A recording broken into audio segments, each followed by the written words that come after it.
Salaam alaikum sir. Wa alaikum salaam wa rahmatullahi wa barakatuh. Orúkọ yín lẹ́kùnrẹ́rẹ́. Orúkọ mi ni Alhaji Abdulgani Ọláyínká Abidi Mayegunwa. Mayegunwa, iṣẹ́ orin. Báwo lẹ ṣe bẹ̀rẹ̀? Kí ló sún dédé ẹ̀? Iṣẹ́ orin kíkọ ọjọ́ náà ti pẹ́ tí a ti bẹ̀rẹ̀ iṣẹ́ orin. A ti bẹ̀rẹ̀ láti kéwú láti bàtà tí wà ní mọ̀jọ́sà wò láti ọ̀kan àdẹ́ tìlọ. Àwọn náà á wò pé àwọn náà tó dá dúró nínú iṣẹ́ orin yìí. Láti fi bẹ̀rẹ̀ sí ní kọ́ tí Ọlọ́run bá sì gbà fún wa látàrí. A rí i pé àwọn míì wọ́n á ní iṣẹ́ orin lágbájá lọ̀gá mi tàbí lọ̀gá mi. Ǹjẹ́ ìdí ẹ̀ lọ́gàá bí ìmọ̀ Ọlọ́run ni, ẹ̀bùn Ọlọ́run ni? Àtílé kéwú ni a ti ń kọ́. Ìgbẹ̀lẹ̀ sọ pé mi ò ní ọ̀gá. Torí ìgbà tá a kọ́ lé kéwú ta tó wá wọ secondary school a tún ṣe society. Ìgbà yẹn là ń ṣe mùyán là ń ṣe gbà yẹn. Ẹni tí mo rí as role model mi ó jẹ́ senior mi ní school. Àtúnjọ wa wà nínú mùyán yẹn. So àwọn náà ni late nísìn Alhaji Nurain Alayaki. So àwọn ọlọ́jẹ́ gẹ́gẹ́ bí mentor tí mò ń wò gbà rẹ̀. So tábà ti wà ní school òun ló dictate mi ní school. Ìgbà tó ń wá kúrò ní school èmi náà wá ṣe kí ni mo wá gba iṣẹ́ orin yẹn ní kíkọ. Tábà tó wá dé society náà òun náà fúnra rẹ̀ náà a tún gbé mic fún mi lọ́wọ́ pòkè kí a máa kọrin yẹn lọ. Bàbá n tá a gbọ́ ni pé olùkọ́ ni olólùkọ́ iléèwé ni. Kí ló wá mú tẹ́bi olùkọ́ yẹ kẹ́ kíláàsì ìṣàlọ́ yẹ kẹ́ máa ṣàwọ́ kẹ́ ti di bóyá kẹ́ ti di principal kẹ́ ti gba gbogbo yẹ nínú ìmọ̀ ẹ̀kọ́. Kí ló wá dé tẹ́bi àsídì orin? Gẹ́gẹ́ bí sọ níbẹ̀ orin yìí láti kékeré ẹgbẹ́ ilé kéwú nínú ẹ̀kọ́ tíṣà tá à ń kọ́ náà wọ́n ní home education náà lákọ́kọ́ ṣẹ̀rẹ̀sán. So àti kékeré láti mú iṣẹ́ orin. So kò wá ṣe é jù sílẹ̀ bẹ́ẹ̀. Ẹ̀rí pé mo dárúkọ MSS bí ipò wà lára àwọn náà tó àtúndé MSS àti pé ìkọ̀kan wà ní Muslim Student Society àtúgbórí òlọ́wọ́ gẹ́gẹ́ bí mùsùlùmí. Wọ́n á tún náà kọ níbẹ̀ alẹ́bùn yìí àtún lead láti ibẹ̀. So gbogbo kìíní yẹn àti ìwé yẹn àti orin yẹn ó lọ pàrípàṣù ni. Gbogbo tá a bá ń bára wa láwùjọ yẹn ààyè orin ó lọ, ààyè àti màkàwé yẹn náà ó lọ. So tí kan ò dẹ̀ dí kan lọ́wọ́. So bá dé teach yẹn náà nígbà yẹn náà ibẹ̀ ni iṣẹ́ mọ̀ èmi náà cultural. Tó bá dẹ̀ bí ní music kò pín síbì kan. If you are a good musician ìsẹ́gbẹ́yẹ orí Muslim nìkan náà ló máa wà familiar with anything music. O gbọ́dọ̀ wà bẹ̀ láti give impact sí ẹ pé báyìí. It's not one side knowledge. So the knowledge music yìí ó broad gan. Irú èmi ń sìn hip hop, fuji, Christian music, Islamic juju kò sí. Èyí tí máa gbọ́ tí máa ta etí dà tí mo mọ̀ pé màá rìn kúrò. So nípa music kò dí ẹ̀kọ́ léwu lọ́wọ́. So àti gbé teach náà ní private náà láti gbé di 30 Misura the Muslim singer wọ́n fẹ́ kọrin. Then she was in primary 2. Ó kéré gan primary 2. Ó kéré gan. Ní school wo? Ó kéré gan. Lọ́dún wo? ọdún yẹn gan kò mọ̀ pé Nawarudeen nursery and primary school ló lọ ibẹ̀ lèmi ti ń teach nílùú wọn ní Mushin kan náà Nawarudeen ní Mushin nílùú Péjú ibẹ̀ ni mi sọ́dọ̀ lọ primary school so ibẹ̀ láti gbé dictate ẹ̀ka kan ní òkè ẹ̀bùn kan máa kọ kóṣọ́là wọ́n máa kọ igba wọ́n máa kà ókà ó dẹ̀ jẹ́ Muslim school yẹn wọ́n ní òkè Muslim song so ó kéré gan. bóyá ti ń kọ́ láti ilé àbí bẹ́ẹ̀ náà ló ti.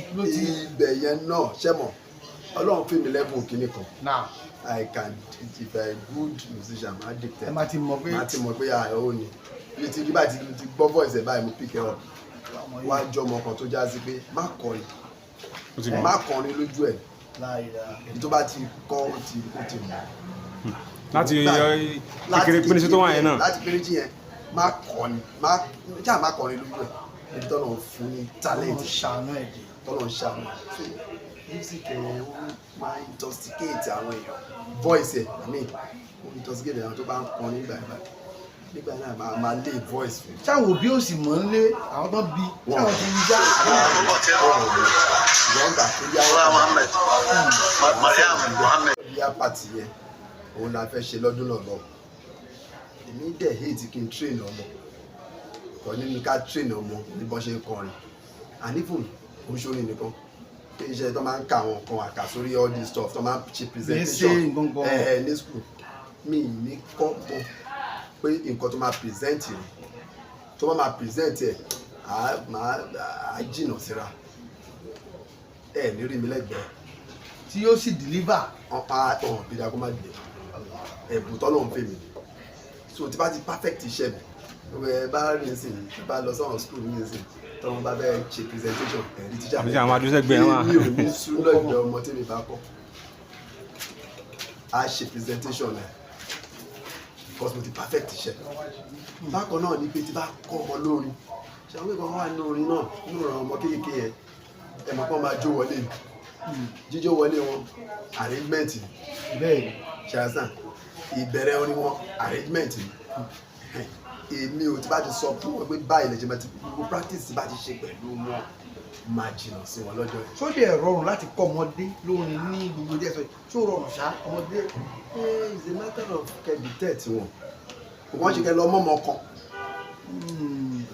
kò kàn ṣe kẹ́ lọ mọ́mọ́ kan. àwọn náà lẹ́bùn lára. àwọn ti lẹ́bùn yẹn lára mo tún dictate ẹ̀bùn yẹn because ní parade tọ́ba náà ṣe march past parade ẹni tó train mi ní parade Ghanaian bẹ́ẹ̀ ni Ghanaian ló train bí bá ṣe ń sọ yìí ó yìí wà nínú ohun tí mo ní ní tí bá fẹ́ train ọmọ fún parade kò gbọ́ ọmọ kan súnmọ́ mi àbí kò súnmọ́ tó bá lè ṣe ni tó bá lè ṣe so bàtà lè máa train àwọn fún parade àwọn tó kó síta they are more than 300 now àdéhùn 21 so ọwọ́ kan ó yọ wọn wọ́n tí ò bá ní talent ẹsẹ̀kẹsẹ̀ lè máa ti mọ̀ bákan náà lọ́nà tó o bá ti ní kó tó téèyàn kan bá lóun fẹ́ kọrin sí àwọn wish láti kọrin ni màá ní akọrin kan fún mi. tó ní lára. màá ní kọrin kan fún mi orin kan tó máa ó lè nílò orin tó bá ń wù ẹ́ kó kọ̀ọ̀kọ́ tó bá ti kọ́ ní tèmi fẹ́ mú àti mú so ìbísí àjọ ọmọ tó ẹbí máa kọrin lójú ẹ̀ àti bó ṣe kọ́ àti voice ẹ̀ àti bí tó gbé ti ṣe full stop magnet àti tó ti gbé kọ́nà oh my god á mú inú wọn náà dùn pé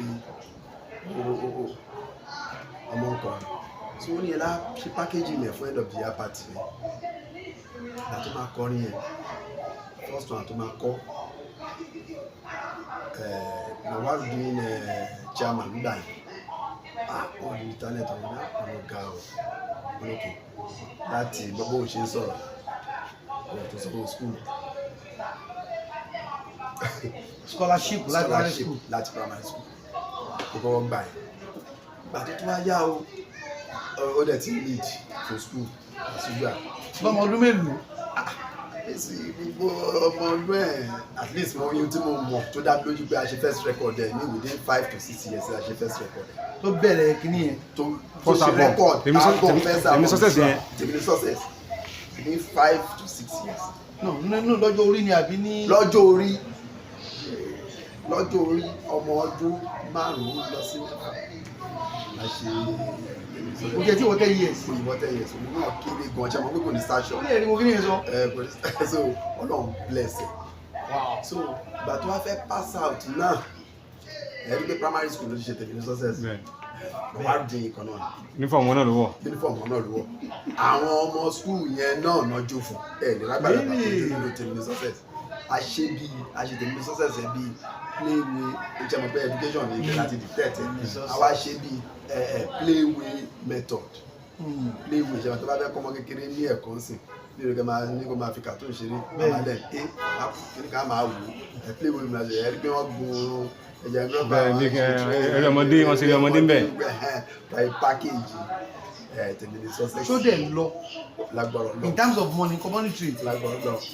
àbó kìkìrì kan la kàn gbọ́. ẹ̀mú ń bọ̀ ṣẹ́rí ìgbà tí wàá di bó fẹ́ finish primary school yẹn.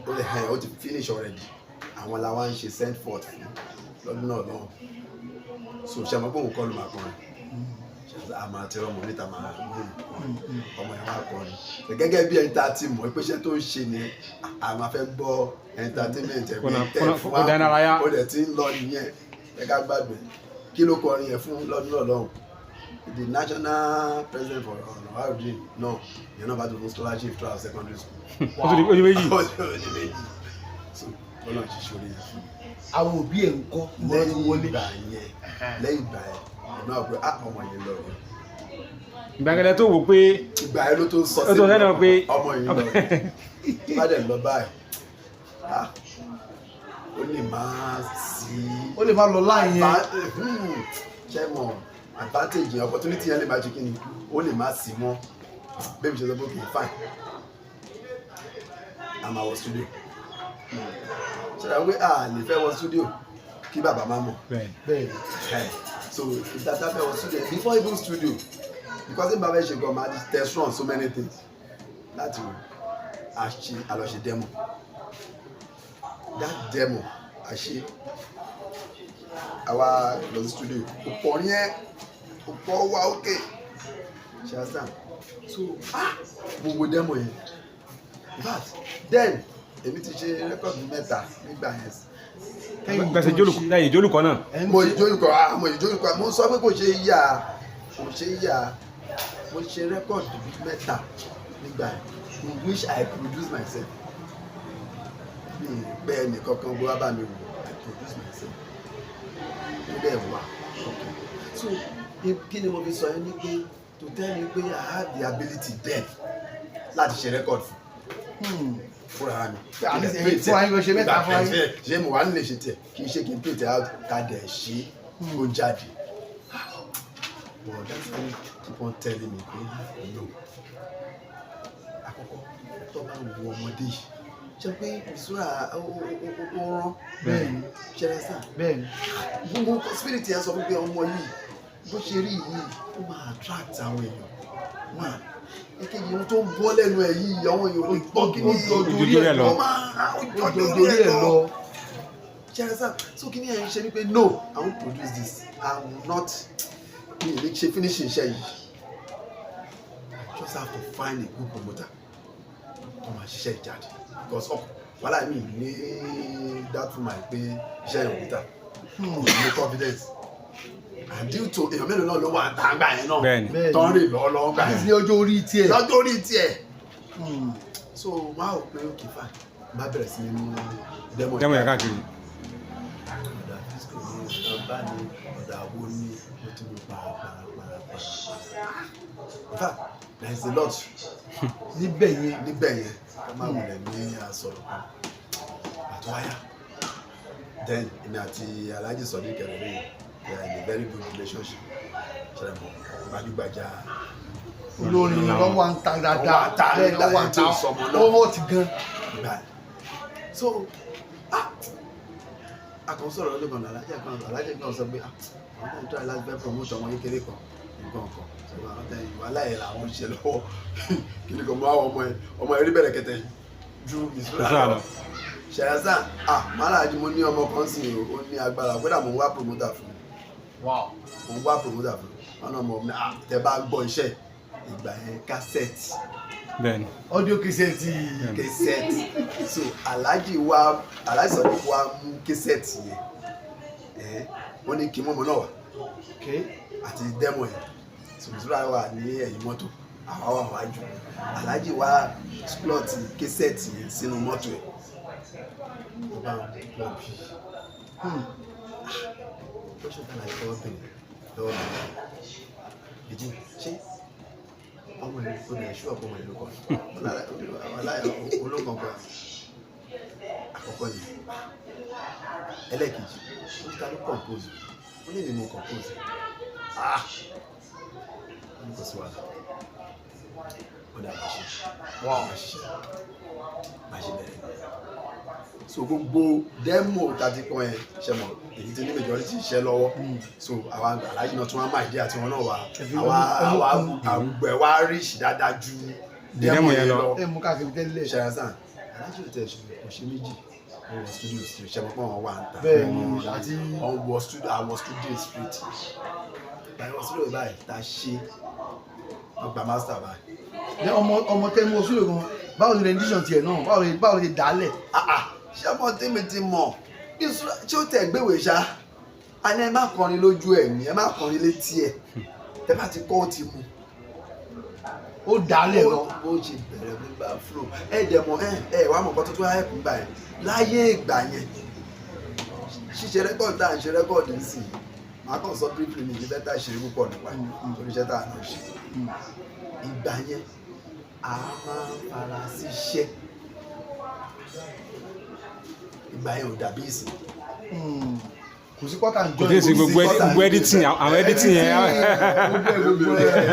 kò sí yẹn gbà yẹn tó bá ti fail láti ilé o máa fail jáde ní studio agbára lọ so at least ìgbà tí máa ṣe record mi mo rehearse ńlé tá a bá ṣe rehearse ńlé jìtá tẹ máa ta ó máa wà lórí ìjókòó gbọ́dọ̀ yẹn máa wà lórí ìjókòó ẹgbẹ́ ṣe rehearse àjọ máa ibi tí tálí gbogbo yẹn máa jọ rehearse ní studio gbà yẹn tẹ̀jẹ̀ dín wọn pé tó ní jìtá bá ti ṣe mistake start afresh télégbè bá ti ṣe mistake gbà yẹn start afresh begin again ni tí olórin bá ti ṣe mistake start gbogbo gbọ́dọ̀ paasi kẹ́tọ́ wọ studio ẹ wá wòye rehearsal tá a máa ṣe àti máa ṣe rehearsal lóṣù mẹ́ta mẹ́rin márùn kàtí ìgbà fẹ́ wọ studio so definitely then gbogbo orin ti wà lórí Mistura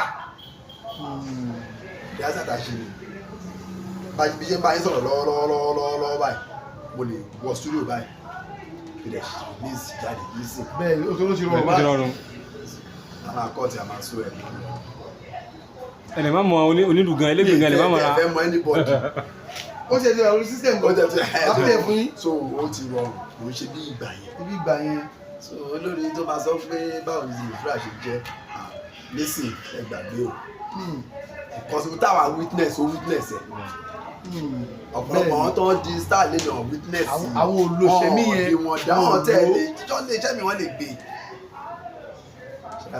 so àgbà ọ̀jẹ̀ ló náà àgbà ọ̀jẹ̀ ni wọ́n máa wọ́n orí wọ́n fọ́n orí lẹ̀ ẹ fi ẹ sílẹ̀ àti kékeré ló ti mú ẹ̀kan náà tó dẹ̀ ṣe rẹ́kọ̀dì ẹ̀ ló kò mú lẹ́ẹ̀mejì gẹ́gẹ́ bí iṣẹ́ lọ Bálájí ṣe bá ṣe ṣe kí ńlá ló ń gbà yẹn gbóná ní kí wọ́n ti ń pè ní pamuf raw manual ní alápàlà kéde àpàlà oníkìní raw full band ló fi ṣe rẹ́kọ̀dì àdẹ̀ ṣetán nìyẹn ìbílẹ̀ ìdára gbígbà master báyìí ẹni tèmi ti dọ́dọ̀ ẹ̀ tẹ́tí poyipoyi tí mo ti poyi ọdún ẹ̀ ọmọ yìí tó ní òsọ́nà tó ní òsọ́nà kódà ẹ tó wá jẹ́ producer ẹ̀ gangan ìyẹn Abọ́lájí Bello ẹ̀gbọ́n mi Abọ́lájí Bello ọ̀ràn ṣáàgì ilé rẹ̀ bẹ́ẹ̀ ìjọ àti ọdún yẹn mo ti ń respect ẹ̀gbọ́n yẹn torí nǹkan téèyàn bá lè ṣe fẹ́yàn kéèyàn ṣàṣọra pẹ̀lú relationship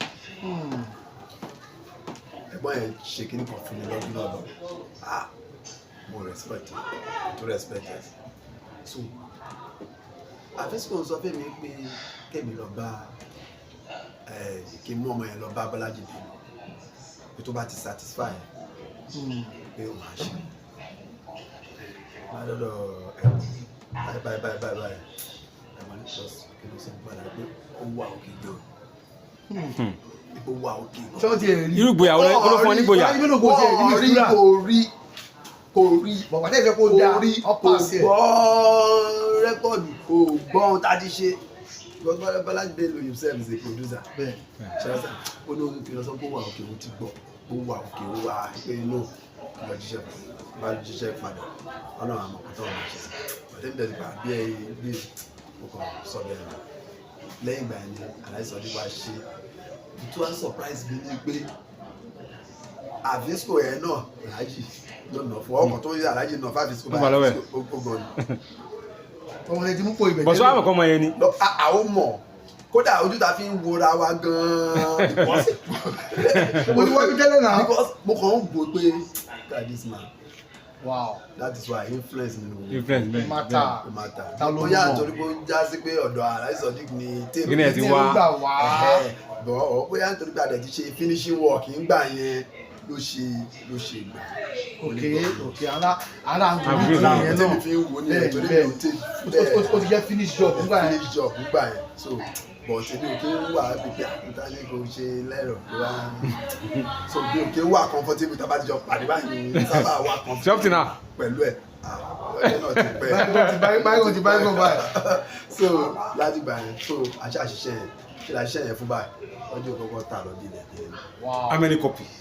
mi kì í sọ ṣe mọ àwọn náà máa mọ̀ ń gbà yẹn ṣe mọ̀ pé gbà yẹn lérè òkè mọ́ gbòòrò ilẹ̀ rọ kí wàá ní fídíò jáde fún kí ni fídíò tèmi sọ́sẹ̀ jáde fún ṣé mo ọmọ kékeré lọ́kọ́kọ́ embrace ẹ̀ àríwó lè rí o torí ọmọdé lójú ń bẹ̀ àwọn sún ẹni fat òkìkí ẹ̀ wá kàn lọ́kàn yín lọ́hùn nínú yín lọ́hùn báwo lẹ kí lè feel nígbà yẹn. inú mi dùn nítorí pé mo àṣẹ fíìmù because láti ìpìlẹ̀ because mo nọ́gbọ́n mo lóye mo ní gbogbo ẹ̀ láti produce album yẹn tàdé máa ṣe launch ilẹ̀ tí màá rówó but mo ní no ọmọ yìí no ọmọ ìgbọ́dọ̀ no that spirit mi ò tún sọ ni mo dẹ̀ tẹ̀ so mo á dùn pé mo accomplish náà ti gbé mi.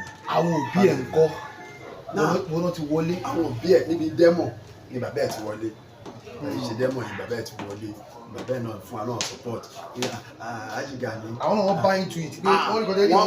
no so àwọn náà máa ń fọjá bàbá ẹ̀ náà wà á jẹ́ ẹ̀ daddy mi sẹ́ uncle Gani ló máa ń pè mí because as a teacher ibo di sin mi sọ uncle tí wọ́n máa ń pè mí bí ìbàjẹ́ sọ uncle yẹn òkúrò lẹ́yìn òkúrò lẹ́yìn ìbàjẹ́ sọ ṣàtúrà sàn so tó bá ti pè mí báyìí pé ibo ilẹ̀ yóò bá ṣe dé báwo ni nǹkan kan èmi ò dáadé náà fún wa support gan nígbà yẹn kódà nígbà tá a fẹ́ ṣe fídíò gan ṣe mọ̀ dáadé ẹ̀ ń ṣiṣẹ́ ní rélùwé yẹn náà wà níbi tá a lọ lò tí dáadé ẹ̀ náà ṣe tán káràmásìkì tàbí rí bẹ́ẹ̀ yẹn. ṣé àwọn wà ní fídíò ni. pé wọn sí ní fídíò wọ́n ṣà ń bá wa alhamdulilayi láti gbà yẹn Ọlọ́run ṣe. bàbá owó ń kọ́ wọ́n bèrè owó lẹ́ẹ̀kan bó lówó. owó àti point nígbà tí master ta ṣe Aláìsàn Sodiq.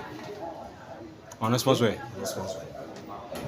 sponsor master yẹn àtọ́lẹ̀ sponsor master yẹn wọ́n gbé lọ́dọ̀ Afisco. ṣe mọ̀ pé ẹ̀ náà lè jẹ́ lásán. bẹ́ẹ̀ni so Afisco tó ṣe nọ́mà nínú nọ́mà tó ṣe náà ó kéde náà. ó kàn yín bẹ́ẹ̀. ó dẹ̀ kan dájú ẹ̀ wọ́n pàdé dájú ẹ̀ tẹ̀ náà àwọn owó lọ́wọ́ ní ìfẹ́ fowó ṣe ń gbà. ìfẹ́ fowó ṣe ń gbà ṣèdásítà àbọ̀dẹ̀ yìí bẹ̀rẹ̀ láìpẹ́ so ìgbàdé dẹ̀ bẹ̀rẹ̀ tó máa ṣe second record náà try láti ṣẹ́mọ̀ ìbàdẹ̀ dídí star ṣẹ́mọ̀ èèyàn owó níwọ̀nba ni ṣèdásítà even life tí mi ṣẹ́mọ̀ pé ẹ̀jẹ̀ sáré reverse padà ṣẹ́mọ̀ pé record ló ṣe bẹ́ẹ̀ tó dẹ̀ ti wà successful bẹ́ẹ̀ wà kú báwo la ṣe ń kọ live. stage gangan iṣẹ́ ni o. ó wá kú báwo ló ṣe fẹ́ ṣe. so ànígbà yẹn ìlú dáa kì í ṣe bá ṣe ń jókòó lé nísìn mi ò lọ play rárá nínú weekend bóyá la lè wù dé weekend méjì tí mi bá lọ play. ṣẹ̀ṣẹ̀ àárín play lọ live show àárín lọ dáadáa ìlú dá wọ́n yìí pè wá lédèrè wọ́n yìí fún wa recognition ní gbogbo ìgbà yẹn ìṣèlésì àwọn ọmọ ní pop ti fẹ́ lé wa wọlé tọ́lá ẹ̀kọ́ lé wa wọlé tọ́wọ́ lọ́gbà ṣẹlẹ̀ náà so tí bá ti wá lọ play tí náà ti sùúrà. ok play tẹ́yìn bá gbà. play tí bá ti gbà àjọ lọ ni láì tún bẹ̀rẹ̀ iṣẹ́ live. wọ́n lè yọ̀ǹda ẹ̀ fún yín. èmi bàbá ẹ̀ yọ̀ǹda a máa lo oṣù kan lé a máa lo 2 weeks. ọ̀dà wọn sì dín nǹkan tó bá. tó bá di wà náà dé ọ̀dọ̀ ló mú. ẹ̀yọ́ máa lọ show ni. àjọ lọ show tábà tí wàá dé show tí n bá ti kọrin tó bá ti di rounding up ẹ̀yà bìsọ̀rọ̀ ẹ̀yà ìwọ náà gbà. so ìlú tó wáyà bílẹ̀ mi pé tó bá ti kọrin 5 to 10 minutes kó tí mo tẹ̀wọ́ 10 minutes nígbà yẹn wà gbọ́ ọ̀nkú kí ni máa tún kọ. tó wà lọ́sí ní máìkì ni. no ṣé bá mọ̀ gbogbo yẹn kọrin náà èmi máa wà lẹ́gbẹ̀ẹ́ láti máa sọ pé kó báyìí ṣe báyìí tó wá yé kìyàn báyìí ṣe báyìí ọ̀nkú nǹkan láti wà. so kò fi bẹ́ẹ̀ ìgbàtàkọ̀ bẹ̀rẹ̀ but alhamdulilayi lẹ́yìn yìí sìn Misura can sing. It's one of the best more stage. than live well only more 20 hours ó yìí kọrin náà lè bá báyìí gbà láì lè tí kọ. so gbogbo àwọn tírénì ìgbà yẹn ni bàbá ìwé ẹ̀ wá ń kọ́ ìwé ń kọ́ ń gbà yẹn ṣéwò bó lẹ ṣe ń tiwé bọ̀. ó lọ ní gbogbo ẹ̀ ló ń ṣe papọ̀ bí mi ṣe lọ náà ṣe lọ at least is a graduate. bẹ́ẹ̀ graduate Misura bóyá lọ secondary school yẹn náà lájọ ń pò weekend tó bá ti náà dé ó ń bọ̀ lọ́dọ̀ mi so ìgbà tó ń wọ institution gan mo tó jáwọ́ lọ́rọ̀ ẹ̀ tó ti wọ kọ́lá poli lọ́hùn. tó wọ́n ní mo tó jáwọ́ pé yes you are okay you manage your bank and the experience ìjẹ́ ọlọ́run tó wá ojújọ́ ọmọ kan tó yẹ pé she has wisdom ọgbọ́n olóye ọgbọ́n even up till now tó bá sọ̀rọ̀ mi gbogbo ta bá ń gbowó kíní kan ní ọgbọ́n ẹ wò tá bá ṣe báyìí irun tó dẹ̀ sọ ẹ máa tẹ̀lé ọ̀nà ni ó dẹ̀ máa rí bẹ́ẹ̀ confam. bàbá téèyàn bá rí ọmọ mi nígbà mi láti pèlè tó bá lẹ́gbẹ́ bó ti ní tí sálọ̀ yẹn ti dé tán wọ́n máa sábà fẹ́ kẹ̀yìn síra wọn ni bóyá látàrí owó látàrí ìgbéraga látàrí oríṣiríṣi irú ọmọ wo ni Misura lágbọ́n ọbẹ̀ sí. alhamdulilayi kò jẹ́ kí n regret Misura ò jẹ́ kí n regret in fact is the only one I have in industry tọkọ mi balẹ̀ àwọn tọrọ bá dún ìlú tọrọ kí o sọ mi ò fi ṣeré o mi ò fi ṣeré o bí mi ṣe fi ṣeré òun náà fi mi ṣeré o tó bá lọ sọ̀rọ̀ mi ẹni a ò lójú ẹ̀ ó máa sọ ẹ̀dọ̀ta ni o confam ó máá sọ ẹ̀dọ̀ta lẹ́sẹ̀kẹsẹ̀ ó lè má bẹ̀rẹ̀ ṣe mọ́ gbogbo nǹkan à ń ṣe jù ní o ìlú rẹ̀ fi ọ̀rọ̀ ẹ̀ ṣe rí kódà program ti fẹ́ ṣe lọ́ọ̀dì fọ́ọ̀sì yìí báwo la fẹ́ ṣe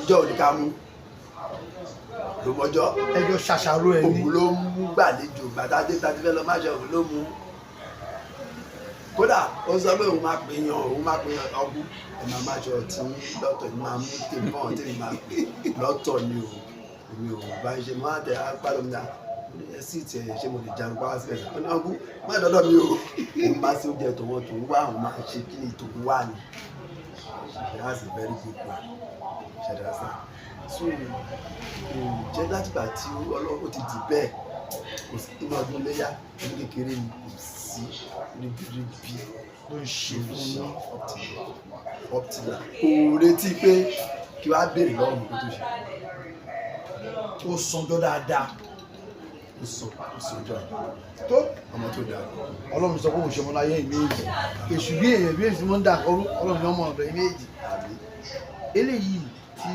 ó wá ń ṣe yìí tó ṣe dáadáa yìí fáwọn tí wọ́n ti rí irú ọmọ bẹ́ẹ̀ tọrọ wá yí bì rí òyìnbá ní ogo south kí ni ìmọ̀ràn fún àwọn báyìí wọ́n bẹ̀rẹ̀ àti àkíṣe ẹ̀kọ́ wá sí mọ́lẹ̀ ni. sharing so many things ló attach mọ́ ìbéèrè tẹ béèrè ṣẹjá start mo máa ń sọ fún ọ̀yàn láyé you should always know your limitation. That's why mi ṣe ní dáhùn béèrè yẹn direct bẹ̀rẹ̀ fẹ́ mi dáhùn. kéèyàn mọ limitation ẹ̀ Gbọ́dọ̀ mọ limitation. gbèdéke tí mo àyè mi rèé. Gbọ́dọ̀ mọ limitation. Téèyàn bá ti mọ limitation rẹ̀ sọ̀rọ̀ mi ó máa kà kò dẹ̀ sẹ́ni tí ò ní limitation. Kódà president yìí ó ní limitation. Ṣé àwọn kò ní gbogbo agbára tó bá ní kó pààyàn sí wa? Bẹ́ẹ̀ni. Síbẹ̀síbẹ̀ náà ó ní limitation. Èèyàn gbọ́dọ̀ kọ́kọ́ access yẹn lára ìbáṣepọ̀ limitation wà pẹ̀lú kí ni limitation. Ṣé mo pé kọ́lọ̀ kó tó àwa náà gbogbo àwa tá à ń rí ọmọ kọ́lọ̀ kó tó wa nítò ọ̀la. Tọ́lọ̀ bá ti tó ẹ nítò ọ̀la fúnra ra ẹ̀ níwọ̀nba. Kò yẹ báwa náà wà òkè. Ṣé ẹ understand? Tó mo rí pé time tó yẹ kí n release mi síra mo gbé.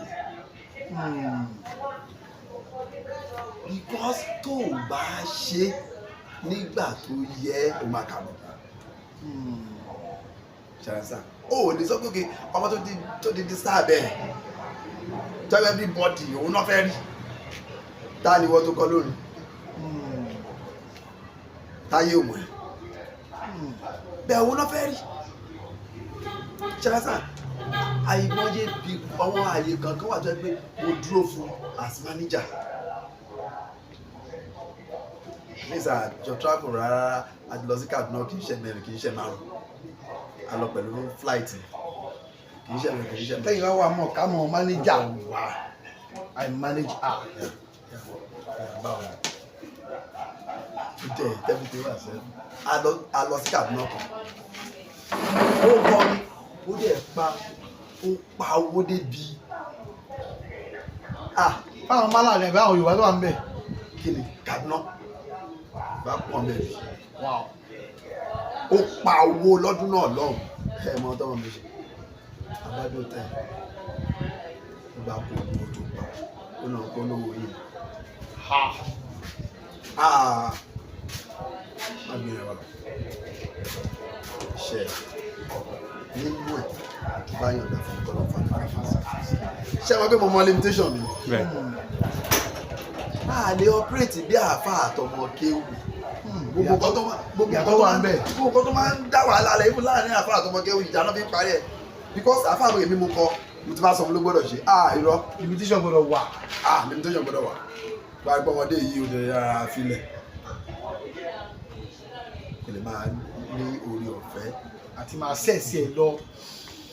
ṣẹlẹ̀ sí so most of people àwọn èèyàn wà because mo mọ̀ ọ́ dáadáa tó ṣe irú nǹkan báyìí most of them kọjá ẹ̀rọ ẹlòmíì ọmọ tó ń kọ́ ẹ̀ lóde wà kó owó ẹ̀rọ ní fún lówó gbogbo dáadáa ẹ̀mẹ́ ọkọ̀ lọ́rùn èèyàn wà mo mọ̀ wọ́n súnmọ́ mi ní tí mo mọ̀ ní mo sọ sọ̀tọ̀ àtọ́mọ̀ nìkan lábùkù ìjà ló máa padà kẹ́yìn ìjà ló máa kẹ́yìn ẹ̀ ṣe tẹ́ra sáà kò tẹ́ sọmọ tó gọ̀ tó bá palẹ̀ mọ́ owó òde ilé lọ ẹlẹ́ẹ̀kejì tó máa dẹ́lẹ́kẹta ọtí mo lè sọ. sọ ẹni tó wá ní àǹfààní tó lọ fún yín láti rí ọmọdé ìmọ̀ràn ni o torí pé ọmọ yóò lọ́jọ́ ọ̀la ọmọ yóò ògo ni ọlọ́run dẹ̀ fún ní agbára àtàǹfààní tẹ́yìn ní láti rèmí súrà ìmọ̀ràn lẹ́fẹ̀ẹ́ gbárò ẹni yẹn. ó ṣe nítorí pé kò ṣe fúnra ẹ̀ tẹ́mi bá rò pé mo ṣe fúnra mi ṣé gbogbo oore tí mo rí látara mi súrà lẹ́nu ti ṣe máa rí mi lè rí so kó kàn ṣe ìgbà tí mi ṣe tèmi mo ṣe fọ́lọ́hun mi ṣe mọ̀ pé máa rí báyìí nínú industry lẹ́nu ìsìn ipe ó wà pẹ̀lú mi gan-an ṣàṣà lólórin tó máa lè rí tó wọ́n mọ̀ náà gbogbo olórin náà bọ́ ẹ jẹ́ star tó iná àmọ́ bá ṣe bẹ̀rẹ̀ bẹ́ẹ̀ ọlọ́run ló ní star ọlọ́run bá ló ní star yẹn tó bá pẹ́ fún ni ọ̀hún jáde bọ̀ pé ibi tó wáyé pé bá ṣe bẹ̀rẹ̀ náà ṣe ń pín ni àṣìwà ọ̀nà náà ti ṣẹ̀tìgẹ̀ so ẹni tó bá fẹ́ ṣe kó ṣe bẹ́ẹ̀ kó ṣe nítorí ọlọ́run kó dẹ̀ máa hó lọ́mọ ẹ̀ tó ransom kó má kejì ẹ̀ kó jẹ́ kó free. so ẹgbẹ́ yín ẹgbẹ́ ẹ̀yin olórin Islam nígbàtí aláyé máa yé tó gbé yín mọ́ ẹgbẹ́ yín Isma táwọn ẹ̀ṣẹ̀ gómìnà ń bẹ̀rẹ̀ ẹ̀ṣẹ̀ gómìnà nípínlẹ̀ Èkó bọ̀ tí ń sìnkà tó yá ó kọ́ fọ́ pisman àtúnrí pisman àti pé islam mẹ́tàfọ́nà tó wà ń bẹ̀. mẹ́tàfọ́nà tún wà àtàwọn ayélóyún kí ló fa gbélé rẹ̀ gbẹ̀yìn kí ló fà ìbí orin ọlọ́run ń kọ ẹ̀sìn la gbé dání àdínì là ń sìn náà. alhamdulillah èmi kan náà tó wà lórí ìjókòó yìí gbogbo ẹgbẹ́ yẹn bọ́yẹ tó wọ́n pín yẹn náà yẹlẹyẹlẹ yẹn náà èmi yìí ní gómìnà emeritus gbogbo wọn. ẹgbẹ́ máa kọ́kọ́ ní gómìnà. gbọ́wọ́ máa ní gómìnà Isman tó máa transform Isman táyé máa fi mọ Isman èmi lọ́wọ́. ṣẹ́rí tí ẹgbẹ́ bá ti ní development Isman ti wà for long náà ṣe understand kí ni tó jẹ gómìnà èmi ni gómìnà ẹlẹ́ẹ̀kẹta èmi ni gómìnà ẹlẹ́ẹ̀kẹta ìròyìn tó ṣẹlẹ̀ last yìí ló jẹ́ kẹgbẹ́ yẹn fọ́ padà wá. so election ló dá nǹkan rú. election yìí tó ṣẹlẹ̀ yìí election. tí Izan tó fi jáde. tí Izan fi jáde tí Izan yẹn tẹ̀ wá worse administration wọn tẹ̀ worse administration of Isman worse during the tenure of Damilola múmú ní ẹ̀sìn ìgbàmíláyè torí ló jẹ́ president gbà ó kàn dábàrú gbogbo ẹ̀ ó dábàrú ẹ̀ in the sense that constitution ta ní kò tẹ̀lé ìyẹn lè mí bá fún look constitution yìí ìwọ dé bá ní èmi náà dé bá ní òun ló ṣàgbà wa méjèèjì ó ti wà lẹ̀kẹ́ tó ó ti wà ńlẹ̀ jẹ́ ká tẹ̀lé ohun tí àlàkalẹ̀ tó ti wà ńlẹ̀ ó ti wà ńlẹ̀ yìí ó tẹ̀lé bá fà ní ẹ̀ tó ní bò báyìí because òun ni president he has all powers that is more reason we sọ pé limitation ó gbọ́dọ̀ wà ní gbogbo láyé téèyàn bá ti mọ limitation náà máa kà fún òun bí ní pé I'm the president àṣẹ tó bá ti pa àṣẹ àmì lẹ́gbọ́dọ̀ tẹ̀lé ibùn Tinubu ò lè bóyá jáde pé Tinubu ló fa kí ló ti ń pè gómìnà wálẹ̀ lẹ́kọ̀ọ́ Sanwó-Olú limitation wà mẹ́ o limitation wà àkókò lè wá pàṣẹ lẹ́kọ̀ọ́ ṣe Hasan gbẹ̀gbẹ̀ tẹ kẹ́kọ̀ọ́ yẹn látara lọ akọ́ dédé kó o pàṣẹ báyìí gbà bóyá ẹ stop kíní kan ẹ stop constitution tó wá gáìdì wa kí wàhálà wa ń tẹ̀lé báyìí kò tó dá wàhálà ni àti Zande jáde tó ń ṣe election yìí kí ló dàrú Damilola ò sí ní vice ẹ̀ látòṣogbo ilé tí bá sọ eléyìí ó dà ẹni tí ò bá gbọ́rọ̀ láyé tí ò bá gbọ́ àlàyé ọ̀rọ̀ tó bá ti gbọ́ yìí ti fẹ́ sọ yìí á judge straight na stamp á ṣe final judgment first vice president tó wá monitor ọ̀bọ̀ lẹ́kọ̀ọ́ òun ni àfi àti gbogbo agbára àṣẹ wà lọ́wọ́ ẹ̀ tó wá monitor kí ni ká ti gbọ́ pé irú ẹni bẹ́ẹ̀ tó lọ ń dìbò fún candidate wá wá látọ̀ṣù constituency ẹ̀ kankan ò sí lẹ́kọ̀ọ́ bí ó dẹ̀ wá ń dìbò fọmọ ẹgbẹ́ lẹ́kọ̀ọ́ bí kò lè sínú ẹ̀tọ́ bẹ́ẹ̀. jurisdiction náà. nínú gbogbo òfin àgbà ńlá ayé question tẹ bẹ̀rẹ̀ yẹn dẹ̀ fẹ́ bí nínú díẹ̀. ṣé national election ni àbí state. a ní state election kí vice president tó jọ mọ ìpínlẹ̀ míì tó wá mọ́ ní kódà kó jẹ́ mọ́ ìpínlẹ̀ Èkó. tó yẹ kó ní electoral body yẹn gán ní body òun gangan ló wá supervise ló wá supervise ìwọ gangan la ṣe ló wá monitor kan á rí pé ìwọ náà ló ń tẹ̀ka ẹni pé kọ́ ti dàgbà ìyẹn lọ́wọ́ ẹ̀ sá sọ pé àkìlẹ̀ ètò gbogbo tẹ́tẹ́ ń ṣe ó bù ilé ìfojú hàn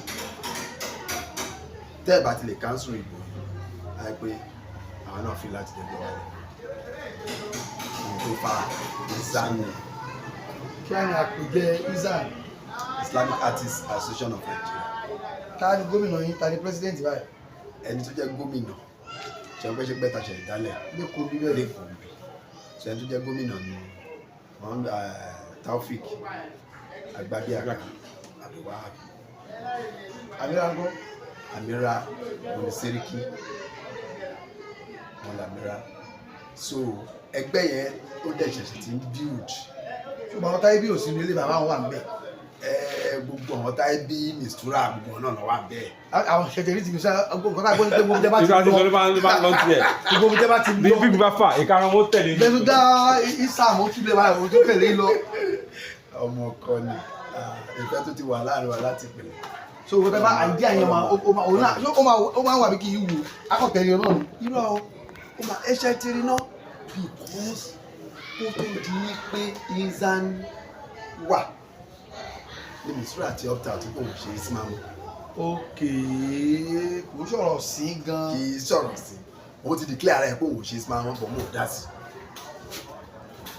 ṣe ní limitation tí mo ń sọ yẹn ẹ bá mi máa underline ẹ bóyá sọ yẹ kí n pé ẹ ló àkí ló ń ṣe báwo ni màá lọ decision ẹ àwa wà ní isman decision mistura because àwa wà ní isman nígbà yẹn àwa wà ní isman nígbà yẹn mistura ló ń ṣe isman. ẹ sì parí pé kó padà. irú àṣẹ wo mo fẹ́ padà ẹni tó bá lóye to the more limitation this time around ó ti lọ́kọ. òun náà ti dìyà. ẹ gbọ́dọ̀ fún respect ẹ̀ tí mo máa ń fún ó pẹ̀lú nǹkan tó yẹ pé ó fi tú láìkì mi kù bó dẹ̀ ṣe yẹ kó wà nìyẹn kódà kó ṣe wọ́gbọ́n ló tọ́ ló pọ́n tó bá tó stage ẹ̀ ó máa fún ọ́ ní ó ní respect is reciprocal. bẹ́ẹ̀ni. àbá ìfẹ́ tí tó ń bọ̀ lọ́nà ọjọ́ wo ni kí lẹ fẹ́ ṣe. now on the first Sunday 1st of December nínú oṣù kejìlá. ní ẹ máa sọ yín lọ.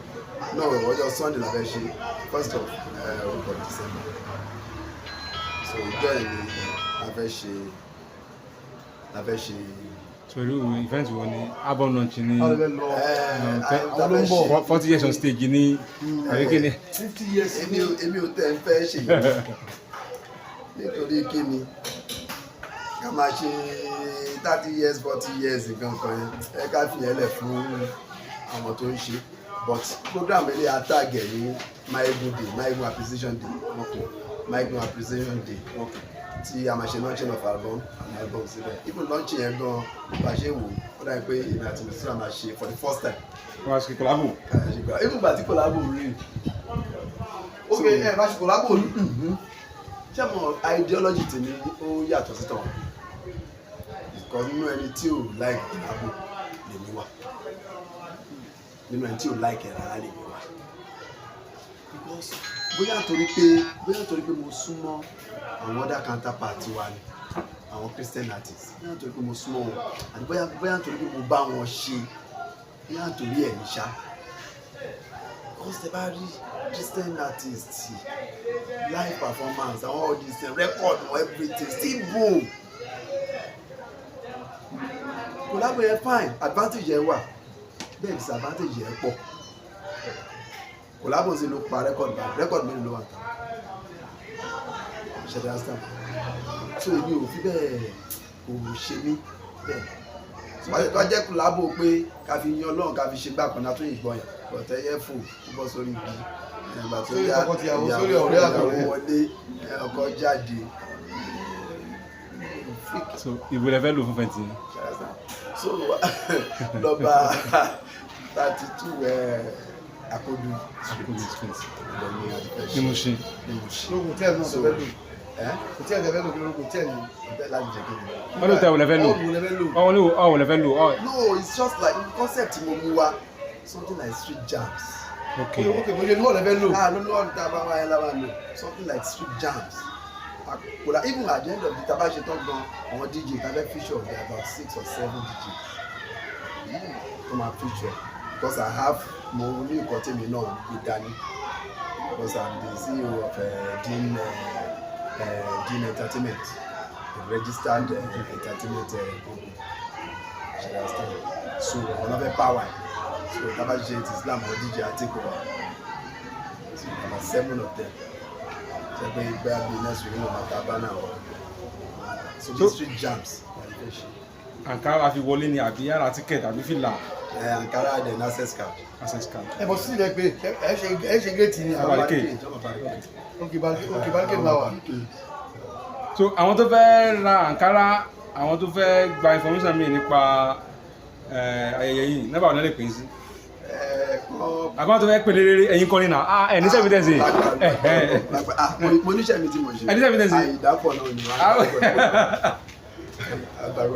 wọ́n Nọ́mbà ọ̀nà lè pè é sí. So wọ́n mọ̀ sí 082 58725. Àbẹ̀rẹ̀ kan. 082 233 58725. WhatsApp number mi nìyẹn. Ẹ fún wa lórí ká gbalẹ̀ káwọn lọ lé wa. Ohun gbogbo kò ṣẹ̀yìn Ọlọ́run ọba mi. Ohun gbogbo kò ṣẹ̀yìn Ọlọ́run. Ìwà kálukú ni ó fi iṣẹ́ rẹ̀ hàn. Ohun gbogbo kò ṣẹ̀yìn Ọlọ́run. Ẹ̀sìn ìwà tọ́jú ìwà rẹ ọ̀rẹ́ mi. Ohun gbogbo kò ṣẹ̀yìn Ọlọ́run. Ohun gbogbo ṣẹ̀yìn Ọlọ́run tọ́jú wa alóore.